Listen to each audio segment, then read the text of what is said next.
Yusuf bukan owner, Yusuf hanya manajer, tapi dia memanajemeni semua harta milik bosnya dengan baik. Bosnya diuntungkan. Kita perlu orang seperti Yusuf, kita perlu orang seperti Daniel. Dia bukan pimpinan puncak, dia mungkin orang kedua, ketiga, dia adalah pelaksana.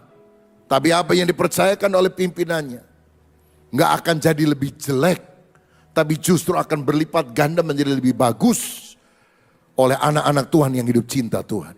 Saya berdoa orang-orang Kristen punya kinerja dan kejujuran seperti itu. Pernah ketemu orang nggak? Itu pegawai orang Kristen, aduh, ngedul, males. Walaupun dia rajin ke gereja, itu bukan contoh orang Kristen yang baik. Dikit-dikit minta izin, mau kemana? Komsel. Kemana? Mau doa. Udah aja kerja di gereja, kata si bosnya. Di gereja nggak diterima juga, saudara. Saya juga nggak mau sama orang males. Jadilah orang yang bisa dipercaya oleh Tuhan. Nehemia adalah orang yang rajin membangun kembali tembok Yerusalem walaupun banyak tantangan. Dia tetap fokus bekerja sambil berjaga-jaga. Dan akhirnya usahanya menjadi kenyataan. Saudara, kerajinan juga harus nampak dalam perkara rohani. Kita harus setia berdoa, suka membaca firman, beribadah, melayani dengan sungguh-sungguh. Karena hubungan dengan Tuhan tidak akan tumbuh tanpa komitmen dan keuletan. Justru kita akan merasa kering, bahkan jatuh di dalam dosa kalau kita tidak disiplin dalam kehidupan.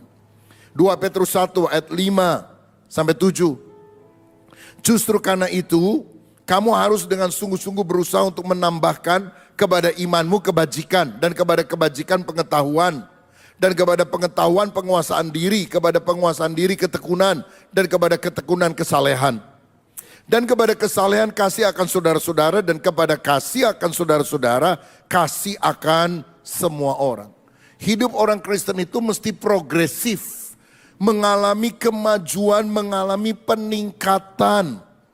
Kalau tahun lalu saudara nggak bisa doa di depan umum, tahun ini saudara berdoa dan berusaha untuk bisa berdoa di depan umum. Misalnya setidaknya di dalam komunitas sel di mana kita beribadah.